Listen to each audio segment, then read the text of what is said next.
Well, yeah, if you go in there, you might find yourself a fiery shonen protagonist, which really are kind of a dime a dozen these days.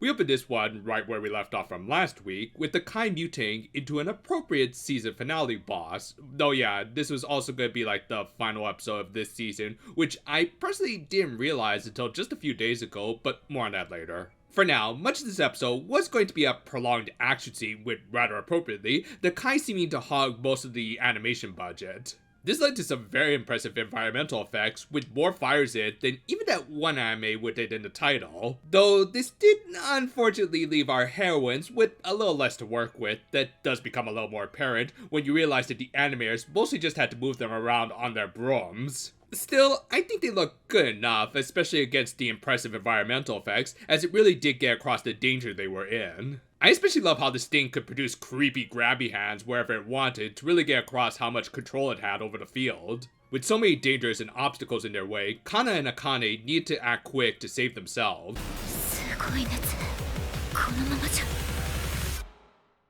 Of course, in a life and death situation, a flashback always saves the day in an anime, doesn't it? But yeah, we then got to see what happened in between the previous two episodes, right after Kana was given her latest assignment. And of course, as has been kind of the case throughout this series, Kana lacked the confidence in her abilities, even though, as Shigemoto pointed out, she was pretty suited to teach others about how their systems worked. Specifically, he noted how she actually has some pretty great leadership skills, in spite of her more reserved nature, that, as we've seen, has led her to seemingly move to the back in battles, but really, she's always kind of taken the lead. It kind of reminds me of the description of the lead in the upcoming Princession Orchestra that we looked at yesterday, put shameless plug here.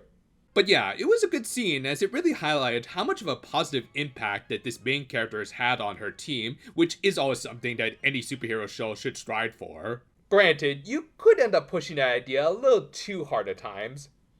Still a good movie, but yeah, it's a little heavy-handed, plus 2 Jim Carreys is With that, Kana did start to come up with some good ideas, like legit hacking their brooms to produce water to cool themselves off. And while they were wet, they went through a burning building to rather cleverly confine the Kai's hands into a tight space and make it easier to scan them. It was pretty brilliant, as I didn't even realize what they were doing until they actually did it. However, the monster eventually caught up with them and took out Akane's broom. She would be able to reboot it, but it was going to take some time.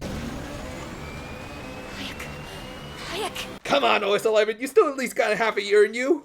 Fortunately, Kana was able to defend her until then, and yeah, while the season finale did kind of sneak up on me, I will admit, having this callback to the first episode was a very effective way of creating some finality for this season, as it is a great way to bookend things, for now, again more on that later. Eventually, the Kai did get through, but Hitomi came in for the save, which I guess you could see as an extension of the aforementioned first episode callback. All of this teamwork made Akane realize that she needed to do her part, which I guess was also meant to conclude her little arc about not trying to do everything by herself. Thus, she decided to act as a decoy to let the other two cast one big Starlight Breaker, and yeah, I'm not really exaggerating with the Nanoha influences, as guess how Akane decided to distract the monster.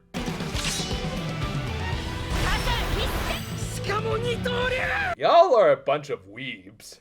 With that though, our main two were able to set up their attack, though they would need a little extra time as they both needed Nikoyama to adjust a few things, and also, Kana just kind of froze up here for some reason. When you stare into the abyss long enough, it stares back at you. Stop that, that's rude.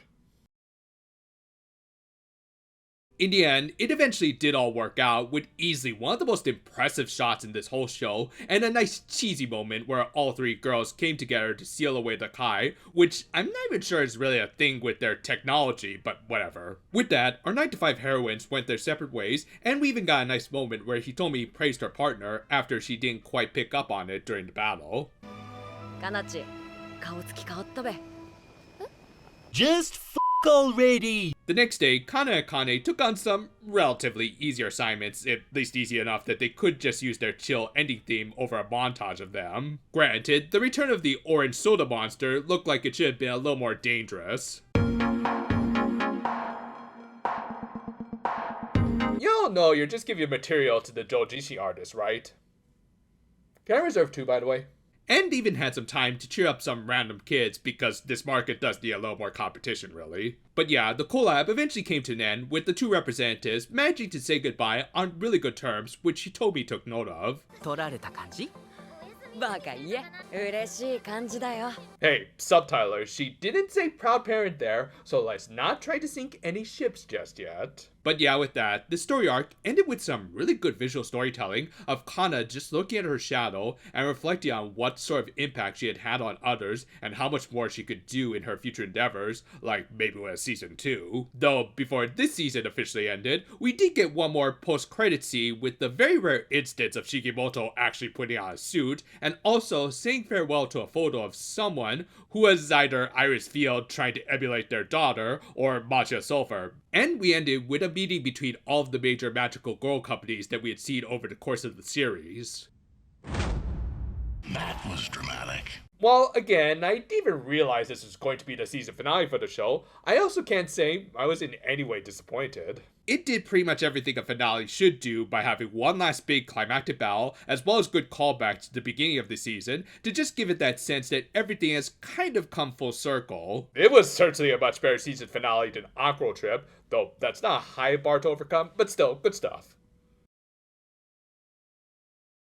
While I personally didn't learn about this being a season finale until just a few days ago, I know for a fact that we all only learned about this show getting a second season either yesterday or today, which is good news to say the least, as after this season finale, I am invested enough that I want to see a follow-up to this meeting as well as more great battles like this. Sure, it wasn't a Sakuga fest or anything, but it looked impressive where it needed to, especially with the effects on the Kai. Furthermore, I would love to see more story arcs like Akane's and Lily's where they get to learn from the little upstart company, and in turn, Kana and her team learn a little bit more about themselves in the process. On that note, this season overall just showed a lot of promise. I love the social commentaries and themes about big versus small businesses that doesn't fully denounce one or the other. Sure, they do portray the Amazon stand-in with the AST a little more maliciously than the other, but compared to the real life thing, I think they're being kind of nice. More importantly, they did highlight how they are inherently the more effective and trusted workers thanks to a lineage with a proven track record.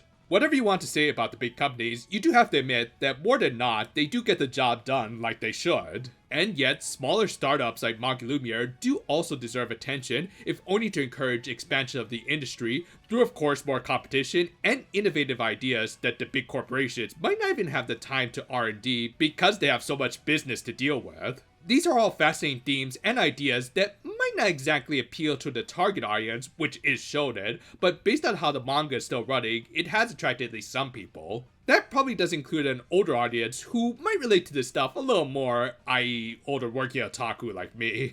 But yeah, much like the titular company itself, the series has a lot more room to grow, which with at least one more season, they could certainly pull off, which I'm looking forward to, as overall, this is a pretty great series that I do look forward to eventually return to. With strong themes, entertaining characters, and obvious references to legit one of my favorite magical girl franchises ever, Magilumiere stock might not be just fantastic yet, but it's certainly worth looking at, and hey, at least it's a better investment than Ubisoft these days. Thanks for watching, and I hope y'all are having some happy holidays. Ironically, I've run into a little trouble with my Christmas shopping because I went with a smaller business. They are trying to clear things up, so hopefully I'll be able to give something to a friend before the 25th. Look forward to whatever comes next on this channel. Until then though, farewell for now my friends, and yeah, sounds like my fridge died on me. Oh well, better call in the experts. Wait, what do you mean there's a consultation fee? Y'all aren't lawyers!